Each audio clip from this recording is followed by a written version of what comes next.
Hey guys, I'm Ash. நீங்க பார்த்துட்டு இருக்கிறது C4 Tech தமிழ். இன்னைக்கு இந்த வீடியோல நம்ம OPPOவோட latest foldable flagship phone Find N2 unbox பண்ணி அதுல என்ன ஆஃபர் பண்றாங்க, இந்த ஃபோன் எப்படி இருக்கு அப்படிங்கறத பத்தி டீடைலா பார்க்க போறோம். வீடியோ பிடிச்சிருந்துச்சுனா என்ன பண்ணனும் உங்களுக்கே தெரியும். thumbs up, subscribe, bell icons press பண்ணுங்க. Guys, ஆரம்பிக்கிறதுக்கு முன்னாடி ஒரு சின்ன ரிக்வெஸ்ட். நீங்க Telegram யூஸ் பண்ணீங்கனா கீழ உள்ள லிங்கை யூஸ் பண்ணி C4 Tech தமிழ் Telegram சேனலை ஜாயின் பண்ணுங்க. அப்லோட்ஸ்லாம் ட்ராக் பண்றதுக்கு கொஞ்சம் வசதியா இருக்கும். ஸ்பாம் பண்ண மாட்டேன், ப்ராமிஸ்.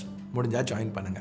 ஸோ இதுதான் Find N2ஓட box. Typical OPPO flagships மாதிரியே இங்கேயும் இந்த ஹேசல்பிளாட் பிராண்டிங் இருக்குது டாப்பில். பட் இந்த பாக்ஸ் கொஞ்சம் வித்தியாசமாக இருக்குது. ஏன்னா அவங்களோட ப்ரீமியம் ஃபோல்டபிள் பெரிய ஃபோன். ஸோ அஃப்கோர்ஸ் கொஞ்சம் வித்தியாசமாக இருக்குது. ஓப்பன் பண்ண உடனே எனக்கு அவங்க ப்ரெசன்டேஷன் பிடிச்சிருந்துச்சு. ஃபோன் அப்படியே நம்மளுக்கு ப்ரெசென்ட் ஆகிற மாதிரி லைட்டாக எலிவேட் ஆகுது.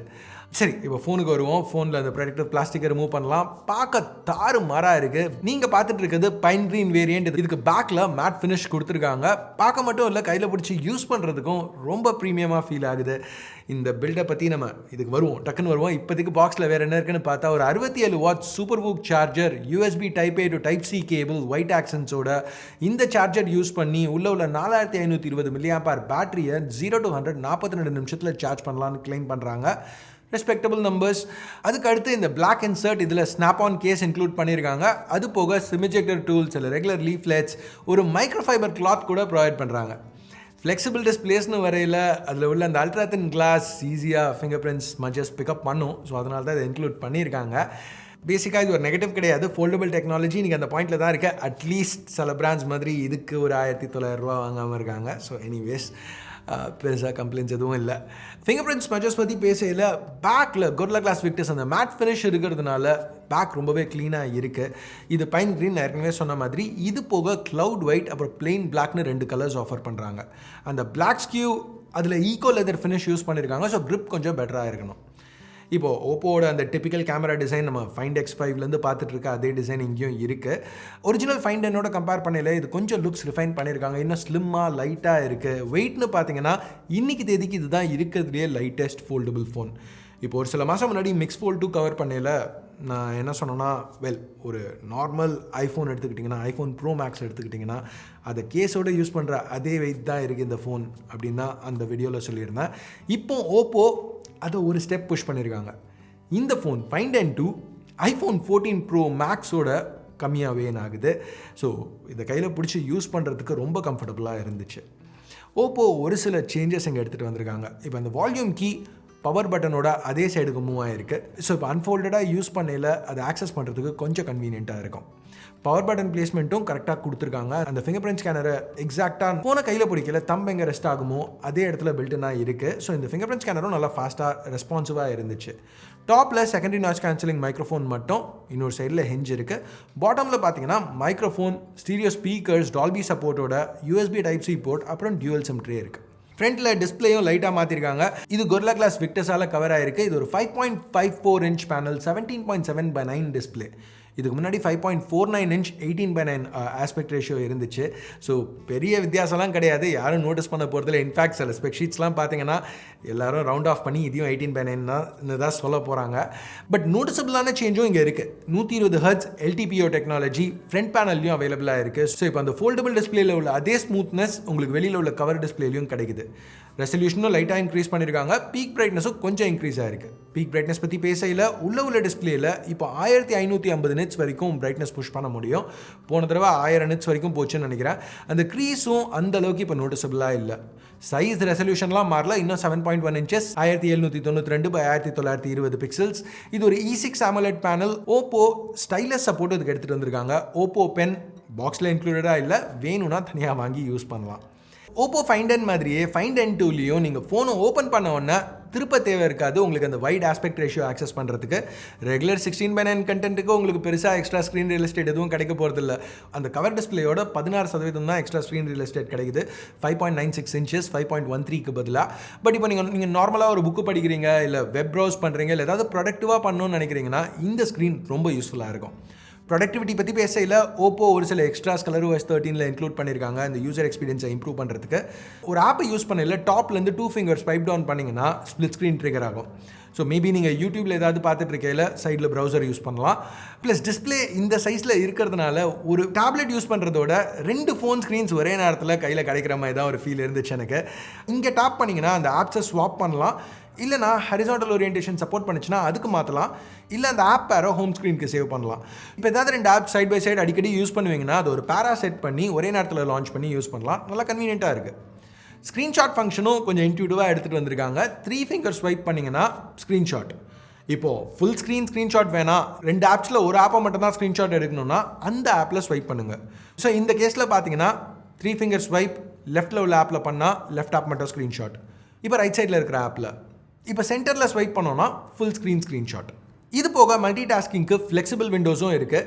இப்போ நான் கால்குலேட்டர் ஆப்பில் இருக்கேன். இதை ஃப்ளோட்டிங் மினி ஆப்பாக மாற்றுறதுக்கு ரெகுலராக ரீசன்ஸ்க்கு போகிற அதே ஜெஸ்டர் இன்னும் கொஞ்சம் ட்ராக் பண்ணால் அவ்வளோதான். இப்போ இது ஒரு ஃப்ளோட்டிங் ஃப்ளெக்சிபிள் விண்டோ.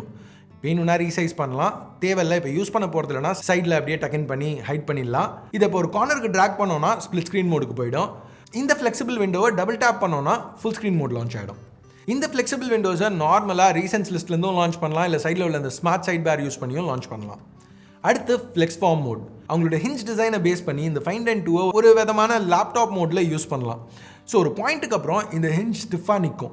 ஸோ அந்த டிஸ்பிளேயை இப்படி ப்ராப்பப் பண்ணணுன்னா பண்ண முடியும். இந்த பாயிண்டில் ஃப்ளெக்ஸ் ஃபார்ம் மோட் ட்ரிகர் ஆகும். ஸோ இப்போ அந்த பாட்டமில் உள்ள ஸ்க்ரீனில் ஸ்வைப் பண்ணால் ஆப்ஸை சூஸ் பண்ண முடியும். டபுள் டேப் பண்ணால் அந்த ஆப் லான்ச் ஆகும். இப்போ யூடியூப் மாதிரி ஒரு ஆப்பில் பெருசாக எந்த வித்தியாசமும் நீங்கள் பார்க்க போகிறதில்ல. அந்த வீடியோ கொஞ்சம் மேலே உள்ள ஸ்க்ரீனுக்கு புஷ்ஷாக போகுது. பட் இப்போ கேமரா ஆப் எடுத்துக்கிட்டிங்கன்னா லிட்டரலாக ஃபோனை கீழே வச்சு நம்மளுக்கு வேணுங்கிற ஆங்கிளில் செட் பண்ணி ஒரு டேபிளான வீடியோ ரெக்கார்ட் பண்ணணுனாலோ இல்லை லாங் எக்ஸ்போஷர் ஷாட் எடுக்கணுனாலோ அதுக்கு யூஸ் பண்ணலாம். கேமரா பற்றி பேசையில் கேமரா ஆப்லேயும் இந்த ஃபோல்டபுள் ஃபார்ம் ஃபேக்டரை யூட்டிலைஸ் பண்ணுறதுக்கு ஒரு சில எக்ஸ்ட்ரா ஃபங்க்ஷன்ஸ் எடுத்துகிட்டு வந்திருக்காங்க. மேலே இந்த சின்ன ஐக்கானை டேப் பண்ணிங்கன்னா ஸ்க்ரீன் ஸ்ப்ளிட் ஆகும். ஒரு பாதி ஸ்க்ரீனில் நீங்கள் என்ன ஃபோட்டோஸ் எடுத்திருக்கீங்க, அதாவது பேசிக்காக உங்கள் கேமரா ரோலில் என்ன இருக்குது அப்படிங்கிறத செக் பண்ண முடியும். அதை செக் பண்ணிவிட்டு அதே நேரத்தில் நீங்கள் ஃப்ரேம் பண்ணி ஒரு பிக்சரும் எடுக்கலாம். இப்போ அது பக்கத்தில் உள்ள இந்த ஐக்கானை ப்ரெஸ் பண்ணிங்கன்னா நீங்கள் என்ன பார்த்துட்டு இருக்கீங்கிறது வெளியில் உள்ள கவர் டிஸ்பிளேலையும் தெரியும். ஸோ இப்போ நீங்கள் ஒருத்தங்களை ஷூட் பண்ணுறீங்க, லைட்டாக கொஞ்சம் லெஃப்ட்டுக்கு வாங்க ரைட்டுக்கு வாங்க ஏதாவது சொல்கிறீங்கன்னா என்ன பண்ணணுங்கிறது அவங்களுக்கும் அந்த கவர் டிஸ்பிளேயை பார்க்கல தெரியும். சரி, யாரையும் ஷூட் பண்ணல, நான் என்னையே தான் ஷூட் பண்ணிக்கணும், செல்ஃபி எடுக்கணும் பேக்கில் உள்ள ரியர் கேமராஸை வச்சு அப்படின்னா கவர் டிஸ்பிளேயில் மேலே உள்ள இந்த ஐக்கானை ப்ரெஸ் பண்ணுங்கள். பண்ணிங்கன்னா அந்த கண்ட்ரோல்ஸ் ஃபுல்லுமே இப்போ ஃப்ரண்ட் டிஸ்பிளேக்கு வந்துடும். ரியர் கேமராஸ் வச்சு எடுக்கிற செல்ஃபிஸ் ரொம்பவே நல்லா இருந்துச்சு. எஸ்பெஷலி இந்த அல்ட்ரா வைட் இந்த மாதிரி ஆப்ஷன்ஸ் எல்லாமே இந்த ஃபோனில் இருக்குது. இது ஒரு ஃபோல்டபுள். ஸோ கேமராஸ் இந்த ஃபோனோட மெயின் செல்லிங் பாயிண்ட் கிடையாது. இது ஒரு ஃபோல்டபுளுங்கையில் அது மெயின் ஃபோக்கஸ் இல்லை. பட் ஆனாலும் நல்ல ஹார்ட்வேர் இங்கே இன்க்ளூட் பண்ணியிருக்காங்க. Primary 50 mega pixel Sony IMX 890. இதை ஒரு ஆப்டிகலி ஸ்டேபிளைஸ்ட் f1.8 லென்ஸோட பேர் பண்ணியிருக்காங்க. ஸ்டில்ஸ்னு வரையில் இனிஷியல் இம்ப்ரெஷன்ஸ் இமேஜஸ் ஷார்ப்பாக டீட்டெயில்டாக இருந்துச்சு. டைனாமிக் ரேஞ்சும் நல்லா தான் இருந்துச்சு. இன்ஃபேக்ட் லோ லைட்டில் கூட ஓப்போவோட மெரிசிலிகான் X NPU இருக்கிறதுனால இப்போ அவங்களோட ஃப்ளாக்ஷிப்ஸ்லாம் அதை ரீசெண்டாக இன்க்ளூட் பண்ணிட்டு இருக்காங்க. அது இருக்கிறதுனால ரிசல்ட்ஸ் எக்ஸலண்ட்டாக இருந்துச்சு. Secondary 48 mega pixel IMX 581. இது f2.2 அல்ட்ரா வைடோட பேரா இருக்குது. இங்கே 115 டிகிரி ஃபீல்ட் ஆஃப் வியூ இருக்கிறதுனால இன்னும் கொஞ்சம் வைடான ஷாட்ஸ் எடுக்க முடியும். இதுலேயும் ஆட்டோ ஃபோக்கஸ் இருக்குது. ஸோ மேக்ரோ ஷாட்ஸும் வேணும்னா இதை யூஸ் பண்ணி எடுக்கலாம். மூணாவது சென்சர் இதுதான் இந்த ஃபோனில் இருக்கிறதுலே வீக்கஸ்ட் சென்சர்னு சொல்லுவேன். இது ஒரு 32 mega pixel Sony IMX 709 2x f2 telephoto லென்ஸோட பேரா இருக்குது. 2x ஜூம் அப்படிங்கிறது இப்போல்லாம் பெரிய விஷயமே இல்லை. இன்ஃபேக்ட் ஒரு ஃப்ளாக்ஷிப்பில் வெறும் 2x ஜூம் தான் இருக்குங்கிறது கண்டிப்பாக ஒரு நெகட்டிவ் தான். பட் ஃபார்ம் ஃபேக்டர் இவ்வளோ சின்னதாக எடுத்துகிட்டு வரணுங்கிறதுனால மேபி ஓப்போ பண்ண ஒரு காம்ப்ரமைஸ் மாதிரி எனக்கு தெரியுது. இன்ஃபேக்ட் இதே ஃபார்ம் ஃபேக்டர் ரீசனுக்காக தான் 8K சப்போர்ட்டும் இந்த ஃபோனில் இல்லை. OPPO Find N2ல 4K 60 தான் maths. But 4K 60 FPS footage ரொம்பவே இம்ப்ரெசிவாக இருந்துச்சு. செல்ஃபீஸ்னு பார்த்தா 2 செல்ஃபி கேமரா இருக்குது. 2 டிஸ்பிளேல உள்ள ஹோல் பஞ்ச்லேயும் 32 மெகா பிக்சல் f2.4. இது எதுவும் ரொம்ப ஸ்பெஷலான செல்ஃபி கேமராலாம் கிடையாது. பட் இப்போ மிக்ஸ் ஃபோல்ட் 2 மாதிரி இல்லாமல் உள்ள டிஸ்பிளேலையும் ஒரு செல்ஃபி கேமரா கொடுத்துருக்காங்கிறது எனக்கு ஒரு மேஜர் பாசிட்டிவாக தெரியுது. ஏன்னா மிக்ஸ் ஃபோல்ட் 2 மாதிரி ஒரு ஃபோனில் வீடியோ கால்ஸோ வீடியோ கான்ஃபரன்ஸஸோ நீங்கள் உள்ள அந்த பெரிய டிஸ்பிளே யூஸ் பண்ணி எடுக்க முடியாது. இதில் பண்ண முடியும். மற்றபடி கேமரா ஃபீச்சர்ஸ்னு பார்த்தா ஒரு ஃபுல் ஃப்ளெஜ் ப்ரோ மோட், அப்புறம் எக்ஸ்பேண்ட் மோட் இங்கே ஹாசல்பிளாட் கொலாபரேஷன் இருக்கிறதுனால. ஸோ வெறும் நீங்கள் ஃபோட்டோஸ் எடுக்கிறதா இருந்தாலும் சரி, இல்லை ஃபோனை யூஸ் பண்ணிட்டு இருக்கல 2 ஆப்ஸ்குள்ளே மாற்றி ஜம்ப் பண்ணுறீங்க, இல்லை அந்த பெரிய ஸ்க்ரீனை யூஸ் பண்ணி மல்டிபிள் ஆப்ஸ் ஒரே நேரத்தில் ரன் பண்ணிட்டு இருக்கீங்க, இல்லை ரொம்ப இன்டென்சிவாக கேம்ஸ் விளையாடுறீங்கன்னா கூட Find N2 ரொம்பவே ரெஸ்பான்சிவாக இருந்துச்சு. பெர்ஃபார்மன்ஸ் கண்டிப்பாக இந்த ஃபோனில் ஒரு இஷ்யூ கிடையாது. இதில் என்ன சிப் யூஸ் பண்ணியிருக்காங்கன்னு பார்த்தீங்கன்னா குவால்காமோட ஸ்னாப்ட்ராகன் 8+ Gen 1. இதை 12 இல்லை 16 GB LPDDR5 ரேமோடையும் 256 இல்லை 512 GB UFS 3.1 ஸ்டோரேஜோடையும் பேர் பண்ணியிருக்காங்க. இதில் இப்போ புதுசாக வந்திருக்க ஸ்னாப்ட்ராகன் 8 Gen 2 LPDDR5X UFS 4 இருந்துச்சுன்னா இன்னும் பெட்டராக இருந்திருக்கும். பட் இந்த பாயிண்டில் 8+ Gen 1ஓட கூட ஓப்போ அவங்க ஆஃபர் பண்ணியிருக்க எல்லாத்தையும் வச்சு ஓவரால் இந்த ஃபோனை அவங்க எப்படி ப்ரெசென்ட் பண்ணியிருக்காங்க, எப்படி பில்ட் பண்ணியிருக்காங்க, அதில் என்னெல்லாம் இருக்குங்கிறத வச்சு பார்த்தீங்கன்னா இன்றைக்கி தேதிக்கு இது பெஸ்ட் ஃபோல்டபுள் ஃபோன்னு சொல்கிற ரேஞ்சுக்கு தான் இருக்குது. எக்ஸாக்டாக இருக்கான்னு இந்த பாயிண்ட் என்னால் கமெண்ட் பண்ண முடியாது, ஏன்னா நான் டீட்டெயில்டாக டெஸ்ட் பண்ணல. பட் பார்க்குறதுக்கு அந்த மாதிரி தான் தெரியுது. அஃப்கோர்ஸ் இந்த மாதிரி டேக்லாம் நம்ம ப்ரைஸிங் அக்கௌண்ட்டில் எடுக்காமல் சொல்ல முடியாது. ப்ரைஸிங்கும் அதிகம் தான் இல்லைன்னு சொல்ல, பட் ரொம்ப அவுட்ரேஜியஸாக இருக்கிற மாதிரி எனக்கு தெரில. இந்த ஃபோன் 7,999 RMBலேருந்து ஸ்டார்ட் ஆகுது. கன்வெர்ட் பண்ணிங்கன்னா $1,150 இல்லை $95,000. ஸோ அந்த ப்ரைஸிங்க்கு அவங்க ஆஃபர் பண்ணுற எல்லாத்தையும் வச்சு பார்க்கல ப்ரைஸிங் ஓகே அப்படிங்கிற மாதிரி தான் எனக்கு படுது. நீங்கள் என்ன நினைக்கிறீங்க? இந்த ப்ரைஸ்க்கு Find N2 கன்சிடர் பண்ணுற அளவுக்கு வர்த்தான ஒரு ஃபோன் மாதிரி தெரியுதா, இல்லை இந்த பாயிண்டில் கிட்டத்தட்ட டிசம்பர் எண்ட் 2022 இந்த பாயிண்டில் ஸ்னாப்ட்ராகன் 8 Gen 2 இல்லாமல் அவங்க லான்ச் பண்ணியிருக்கிறது ஒரு நெகட்டிவாக தெரியுதா? உங்கள் கருத்து என்ன? கீழே உள்ள கமெண்ட் செக்ஷனில் சொல்லுங்கள். ஸோ அவ்வளோதான் இந்த சின்ன வீடியோவுக்கு.